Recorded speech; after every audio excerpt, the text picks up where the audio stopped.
这个时候呢，bottom 位的玩家 all in， 我当下觉得就是非常的不舒服啊，但是我必须要相信我自己，我们就跟住，然后呢，看到对方。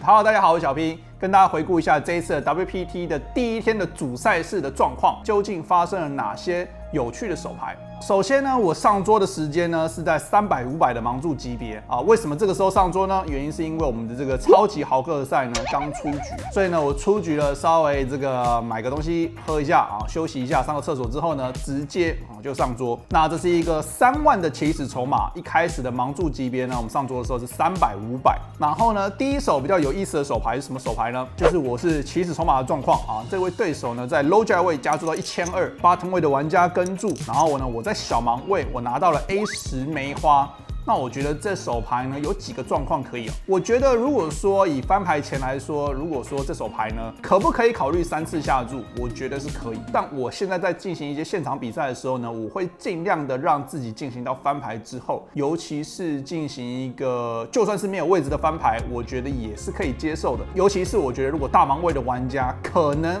会是一个比较弱的玩家，他有可能也会跟进来的话呢，那我觉得这也是一个好事。所以呢，我觉得跟注是一个不错的选择啊，我选择跟注。然后大盲位这个时候呢也跟注进来，所以是一个4人玩家的4人底池翻牌是18，还有一个小牌然后是一个彩虹的牌面，有1张梅花，然后底池5300啊。这个时候呢，盲注位的预设策略呢一定是过牌，然后到了这个 low 价位的玩家，他选择了一个持续下注，而且他选择了一个比较大一点的下注尺寸。底池5300，他选择了下注3300超过半个底池。然后呢 ，bottom 位的玩家弃牌，那我认为呢，我们在这个地方的预设策略呢，就只会有一个就是跟注。原因是因为大盲位的玩家还没有动作，所以呢，我们的预设策略，假设我是今天中了3条2对，其实我们都会是一个跟注。大部分来讲，跟注的好处呢还是比较多的，所以呢，我选择了跟注。然后呢，大盲位弃牌所以呢，在转牌呢就是一个单挑的情况。转牌来一张非常不错的牌是一张梅花7这个时候呢，就是2张梅花在台面上，底池11900。然后呢，我们的预设策略呢，还是选择过牌。low 价位的玩家呢，他也选择过牌。那我觉得在转牌的过牌，其实对我来讲是一个非常好的状况原因是因为我认为他如果今天是 JJ 以上的大对子呢，我觉得很高频率他会选择下注，尤其是 JJQQ。那如果说以预设策略来说呢，可能 AAKK 尤其是带有梅花的过牌会稍微合理一点点。原因是因为拿 AAKK 在转牌过牌的时候呢，它比较不用担心合牌开高牌嘛。但是如果说你今天拿了 JJ 跟 QQ 在转牌过牌，那万一合牌开一张 A 跟 K， 其实对他来讲都不是很好。所以我们以范围来说呢，我就说了这个大对子的机会比较少，然后尤其是 JJQQ 这样的范围会更少。所以呢，合牌呢又是一张叠牌7就是也没有开同花，然后也就是没开，就是一张叠牌7。这个时候呢，底池11900。那根据我的状况来说，我如果认为它的范围里面大部分都不会是 JJ 以上的对子，同时呢，我的顶对又是最好的踢脚，也就是说，它很有可能会是一些90、10J、Q10，甚至是 K10，在转牌过牌的话，那我觉得变成是合牌，反而是我可以下注哪一个价值。那我觉得以一个策略上来说呢，当然我要找到炸虎也是非常的容易任何的 J9 同花，任何的 QJ、KQ、KJ， 假设我翻牌选择跟注，尤其是带有后门花的手牌，那我认为合牌我就可以考虑炸虎。那我觉得以这样的范围来说呢，我的下注尺寸大约是接近半个底池，我觉得都算是合理的。所以呢，底池11900，我选择了下注一个5000我觉得这个也比较容易被跟注这个下注尺寸挺好的。然后呢，对手很快的跟注之后呢，我就开出我的 A10，结果他竟然开出了一对 J 就是蛮出乎我的意料之外就是我认为一对 J 在转牌应该会是一个很高频率的下注但是并没有。所以呢，这把牌呢，我们稍微损失掉了大约7、8千的筹码。下一手牌呢非常的精彩，跟大家讲是什么状况。下一手牌呢是在这个 low 价位的玩家加注然后呢他在300、600的盲注级别，他加注到1500。这个时候呢 CO 位的玩家跟注 ，bottom 位的玩家跟注，小盲位玩家跟注。我在大盲位，我有 QJ 不同花我是第5位玩家选择跟注。那 QJ 不同花呢，在5人的情况下呢，我觉得非常适合跟注如果说今天是一些什么 Q8 甚至是 Q9，我觉得都会是一个很明确的弃牌我知道很多玩家在这边拿到，比如说 K9、Q9这种不同花的高牌，然后尤其是中间有1-2个洞就是它不连接，它连接性比较差，又是不同花的手牌，我觉得都是一个很明确的弃牌。包括什么 A2到 A8在这个地方，甚至是 A9，其实都会是一个很接近的弃牌。我知道很多玩家在这边 A5、A6、A7、A8就是一个秒跟，当然在这种多人底池的情况下呢，都会是一个很明确的失误，尤其是不同花没有连接的手牌。好，所以是先跟大家讲一个翻牌前的概念。那我认为 QJ 不同花、90不同花呢，都属于在一个连接性比较好的牌。那我们在有特定的翻牌呢，其实非常的适合所以呢，我们只会跟这些连接性比较好的手牌。好，所以呢，我们跟住翻牌是一个5位玩家的底池翻牌是 Q832张方块底池8001。好，这个时候呢，盲注位预设都是过牌，然后呢，翻牌前加注的玩家选择了一个持续下注，非常的小，8001的底池他下注了1600。然后呢，所有玩家都跟注C2位玩家跟注，bottom位跟注，小盲位跟注。然后呢，到我们这边跟大家讲一个多人底池的状况。多人底池的状况就是，当今天玩家下注，有一位玩家在跟注的时候呢，后面的玩家不管是拿什么样的范围，其实大部分的范围呢，都会选择加注或者选择弃牌，而不会选择跟注。它的逻辑是什么？它的逻辑是，今天玩家下注，有人跟注的时候，后面玩家要进行的手牌的强度一定是什么？一定是比较强，因为比较弱的手牌你应该要弃牌。可是如果说你今天能够继续的手牌是比较强的，那比较强的手牌就要做什么？就要加注。所以它既符合这个电脑的逻辑，也就是说，我认为今天一个玩家下注，只有第一位玩家预设策略有可能跟注大牌之外呢，不管是bottom位或者小盲位跟注的手牌，我会认为永远都是一个比较弱的范围。那比较弱的范围是什么？我觉得就会是一些中队，甚至是比较弱的顶队，甚至是一些卡顺或者是一些同花的停牌。那我觉得这是一个合理的。那以对上多人底池状况来说，当然我的 QJ 可以选择跟注，但是我觉得呢，我的手牌在翻牌选择加注还是有几个好处。第一个就是在翻牌的加注呢，如果说今天被跟注了，那我觉得转牌我可以视情况再继续。但是同时呢，我知道这几位玩家呢有非常多的这种听牌的类型，那我觉得他们要支付更多的筹码来追这个牌我觉得是一个比较合理的状况。那我当下选择了加注到7000。这个加注可能我平常不会做，但我自认为呢，当下的情况应该是比较好的，所以呢，我选择加注到7000这个时候呢，原本加注的玩家弃牌。然后呢 ，CO 位的玩家也弃牌，也就是说，其实那2位玩家根本就是没牌在下注，然后跟注的范围也都很宽。所以我就说，如果说他们的手牌范围都是很随机的，什么 S high 或是 K high， 对我来讲，他们弃牌是很好的状况。所以呢，反而是bottom位的玩家跟注，然后跟小盲位跟注，也就是我说了比较弱的那2位玩家的范围选择跟注。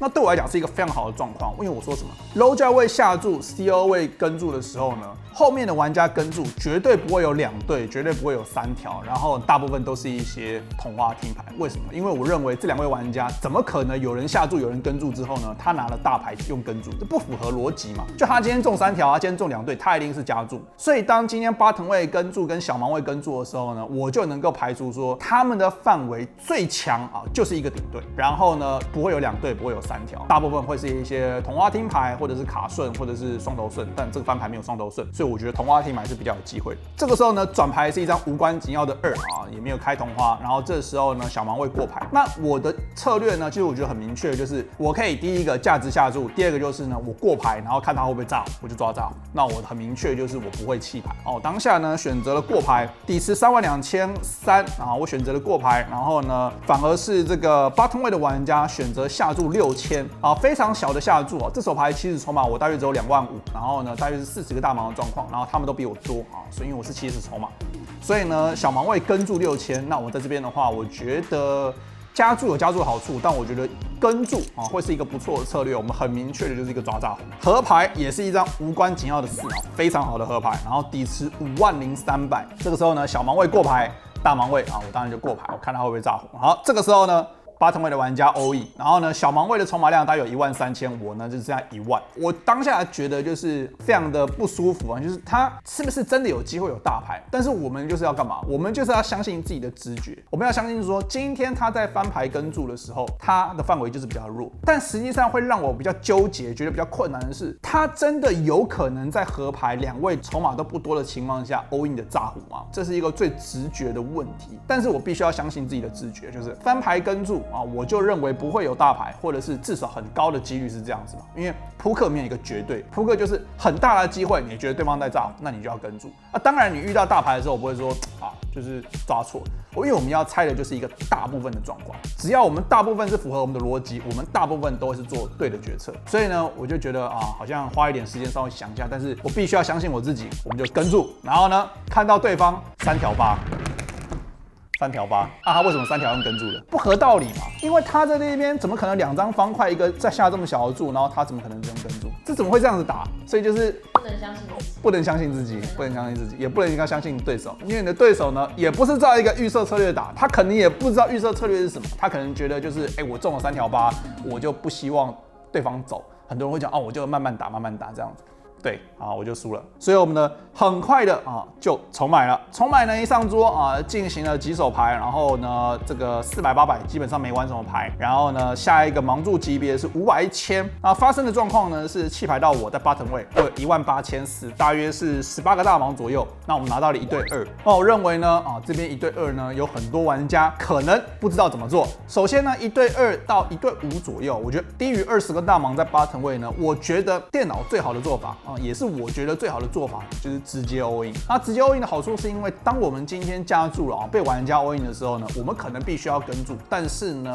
我们跟注的最好的情况很容易看到2个高牌。但是如果说我们今天在 bottom way 我们直接 all in 不管盲注是一些比如说 A3、A4、A5甚至是 KJ、K10第一个就是他们可能不会跟注，第二个就是他们不会拿这个牌来 all in 我们。那就算他们真的跟注了，我们都还领先，我们有很高的弃牌赢率，我们的对他们的手牌赢率呢也都是非常的高。所以呢，我觉得这些比较尴尬的小对子呢，主动 all in 是比较好。但如果说我今天是1对6的话呢，很明确的我就会 raise， 然后去扣对方的 all in。原因是什么？原因是因为当我们今天拿1对6去加注的时候呢，对方更有可能拿22到55的对子来 all in 我们，甚至是一些 A3、A4、A5来 all in 我们，所以这是一个更好的状况。总而言之呢，在 bottom 位的1对2呢，最好的做法就是直接 all in， 然后呢，小盲位很快的。他也跟注，然后这个时候觉得好像不大好，因为他如果很快的跟注，代表他的手牌应该是蛮强的。结果呢，小盲位呢是 AQ 不同花，然后呢我们就成功的赢下这个底池翻牌就是没有中 AQ， 所以呢让我筹码翻倍。那下一手牌呢，发生的是在800、1600的盲注级别这是什么状况呢？我们是在一个8人桌UTG 的玩家加注到3500 ，bottom 位的玩家跟注，然后呢，我们在大盲位，我们的筹码量呢是36000这2位玩家的筹码量都比我多。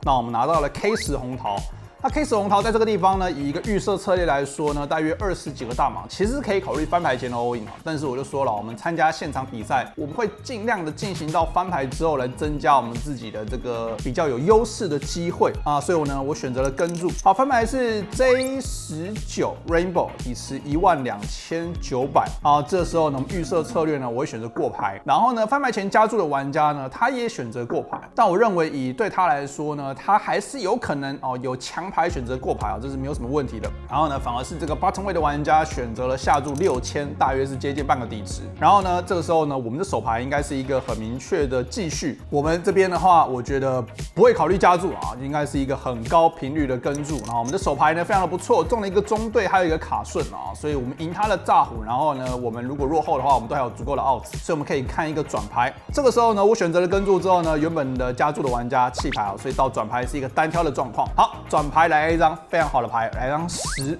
所以我们的转牌中了3条。那10其实是在我大盲位非常多的范围因为我们会有18、17、Q10、K10，但是以bottom位玩家来说呢，他不会有10，又或者是说他有很多的10在翻牌是不会下注，因为对他来讲，我就说了嘛，在一个多人底池，他下注的逻辑就是要么就是顶对以上更好的手牌，要不然就是炸胡。所以其实要有10的手牌，当然有可能是2对，比如说10J 跟90同花。那除此之外呢，我觉得他有10的几率呢是非常的少。对我来讲啊，我的10比较多，对他来讲呢，他的10比较少。所以呢，一样哦，转牌我们可以有一个领先下注的策略。那这个逻辑就是，如果说我们今天要领先下注的话，我觉得配合的炸胡当然就是一些双头顺的听牌啊，所以就是一些 Q 的组合，我觉得是非常的合逻辑。那我当下呢选择了过牌，然后呢这时候 bottom way 根据我的逻辑猜测，它应该会是一个非常高频率的过牌哦。原因是因为它的10比较少，我的10非常的多，好，所以没有意外了，他也选择过牌。那合牌是一张6，那我知道他今天如果有顶对哦，他也会很高频率的过牌的时候，但是合牌我下注他会跟注的时候呢，这个时候我们的预设策略应该会是一个主动下注比较好，原因就是因为很基本嘛，你的牌很好啊，你就应该有很大的几率啊自己下注，非常符合一个德州扑克最基本的概念。好，我们今天中了3条，我们就是要下注，就这么简单。底池24900，那我认为以一个转牌如果没有投入筹码，那合牌我们希望有赢一个比较大的底池的机会的时候呢，我觉得最少会是半个底池到1个底池啊，算是一个合理的范围之内。那你说，就如果再下大一点好不好呢？我觉得可能不好，因为我今天还是希望我们今天拿到比较好的手牌，有机会被跟住嘛。那我觉得18000他应该会拿一些啊，比如说 KJ、AJ 或者是有 J 的顶对啊，选择跟住啊，我觉得是比较好一点。我不希望我今天合牌 all in 的只会被顺子跟住，或者只会被更好的 A10或者是什么 KQ。假设他今天有 KQ 转牌过牌，如果说我 all in 只会被顺子跟住，那我就输了嘛。所以我们今天下注呢，还是希望有机会被一些比较弱的牌跟住。这个时候呢，我下注18000之后呢，他想了非常的久，我觉得桌上的玩家有一点不耐烦，然后快要call time，快要叫时间，然后他一直在对自己碎碎念，他说，我有没有可能拿 KJ 在价值下注？那他讲这句话的时候，我就知道他可以赢 KJ 嘛，所以他是 AJ 嘛，我就大概知道他是什么手牌。所以他讲了非常久之后呢，他开牌哦，他开了 AJ， 然后弃牌，然后他问我说，这只手牌会不会上影片？啊，会，看到了，那不错啦，他是好的弃牌嘛，所以是非常的厉害。但我觉得以正常来讲的话，我这边要找到炸胡也是非常的容易，就是对吧？我翻牌有 Q， 我一定会跟注，尤其是没有对子的手牌，那我觉得合牌就是一个很明确的下注的炸胡，所以这一次他是弃对了，但是下一次就不知道了。好，以上就是 WPT 台湾站主赛事 A 组的手牌讲解。如果你有任何扑克相关的问题的话，欢迎投稿手牌到我们的 Discord 手牌投稿区。喜欢我的影片的话，记得按赞、订阅、分享。我是小 P，大家拜拜。